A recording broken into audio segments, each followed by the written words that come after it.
What is going on, you guys? Missed the part here, back again with another really interesting Spider-Verse video where we will dive deep into the multiverse and look at alternate Spider-Man timelines. We're going to be continuing talking about one of my favorite timelines in Marvel's vast multiverse, and that is what if Uncle Ben had lived and what if Aunt May had been the one to be killed. Uncle Ben was set out to expose Peter's identity to J. Jonah Jameson to put an end to his false claims of Spider-Man being a menace. J. Jonah Jameson wanted to milk the story for millions, knowing that he could profit off of Spider-Man. He knew his identity and he wanted to do it. A group of thugs across the city were being taken down. Spider-Man, feeling so much after revealing his identity, would put away more criminals, but something would happen before Spider-Man could take these criminals out at the crime scene. They ran, going down a ladder, and they were caught by the police. As this was happening, a photographer was already at the crime scene, and he took a picture of Spider-Man right after the thugs were busted by the cops. What was happening in the background of this was J. Jonah Jameson was using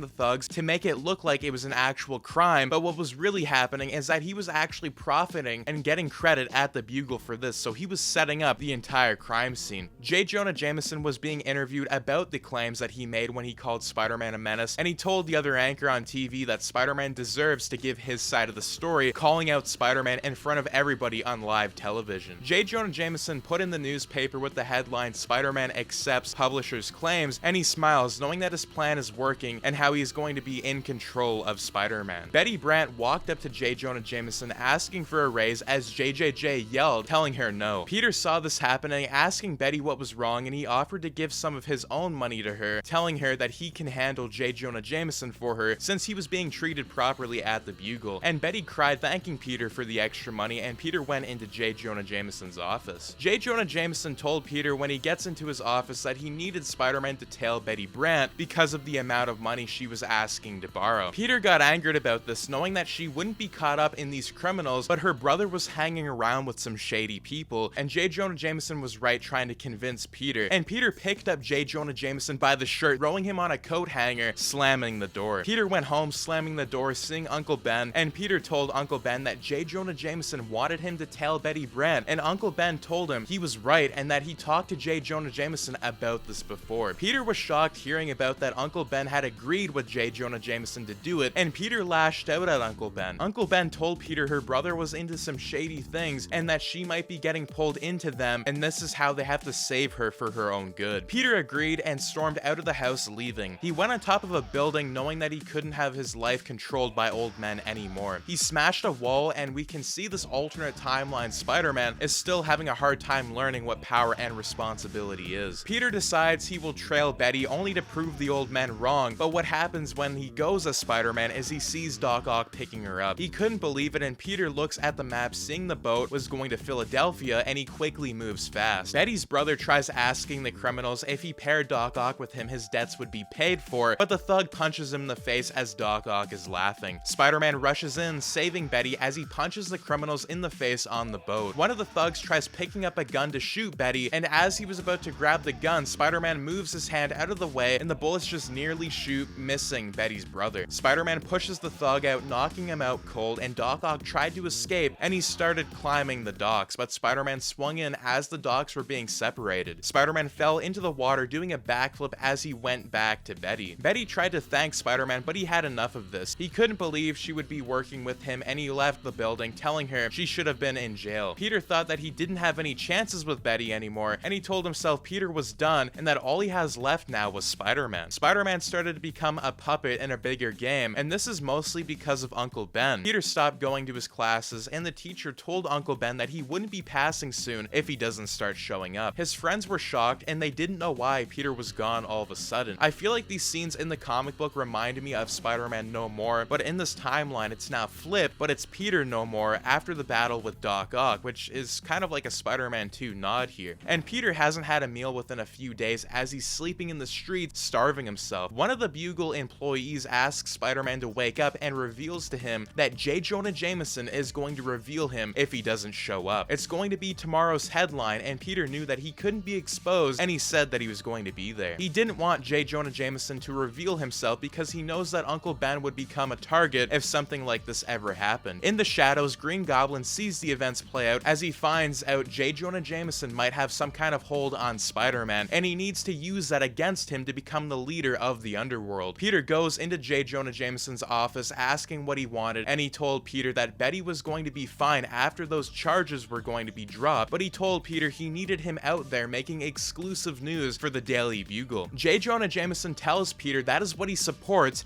and he asks Peter why they couldn't be friends. Peter threatens J. Jonah Jameson, telling him to get his finger out of his face or he's going to lose it. And this is the type of Peter we are seeing now. He's becoming more depressed with the powers, knowing that he could be controlled by these old men. Later on, in J. Jonah Jameson's private club, Norman Osborn himself goes there questioning J. Jonah Jameson about Spider-Man and why he's always in his papers, and he even goes a step further, asking him if he was a rental. And J. Jonah Jameson laughs, explaining that the news is about Spider-Man and how one of the only pieces of news around the city is Spider-Man. And Norman gets mad hearing this, knowing that he wants to put an end to this once and for all. The comic book cuts to John Jameson at the hospital, getting a frontline picture with his father, J. Jonah Jameson, and Peter at this point can't even believe how JJJ will go to get frontline news. Peter ends up leaving the room thinking to himself that J. Jonah Jameson really doesn't care, but he only cares about himself. And Peter's spider sense goes off as Green Goblin smashes out of the window, and Green Goblin uses his powers on J. Jonah Jameson and his son, demanding to know the secret identity of Spider-Man, and Green Goblin takes J. Jonah Jameson flying away. Peter slowly walks away, not wanting to help, and this is where we can see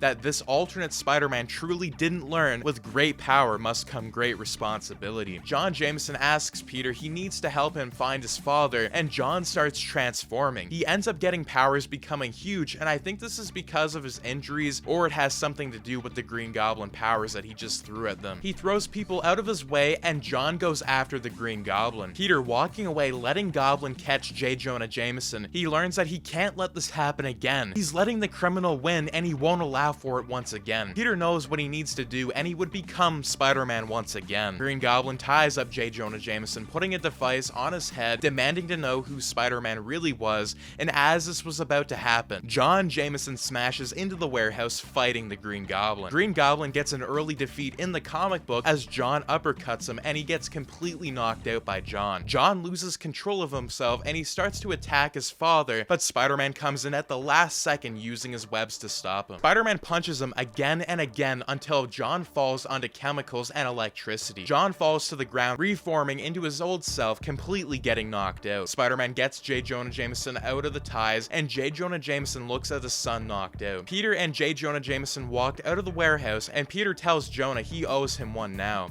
The last slap in the face for Peter Parker in this alternate reality is when Uncle Ben shows him the headline that his son got all the credit for defeating the Green Goblin, but it was officially done. Peter and Uncle Ben share an awesome moment, and they shake hands, telling each other that they're always going to be getting through it no matter what. And that is going to be, what if Uncle Ben had lived in the Marvel Universe, and what if Aunt May was the one to be killed? So I think this is a really amazing comic book, and I really like the way that they ended up taking these villains. I do feel like the comic book did have a lot mixed in with it, like it had Doc Ock and Green Goblin, but it was a really well done Spider-Verse comic book that did come out in the 70s. But anyways, as always, do make sure to subscribe, like, share, and turn your notifications on so you and your friends are all up to date with latest content. And if you guys do want to see fan fiction animations, do make sure you guys support the Patreon in the link in the description down below. But anyways, peace out.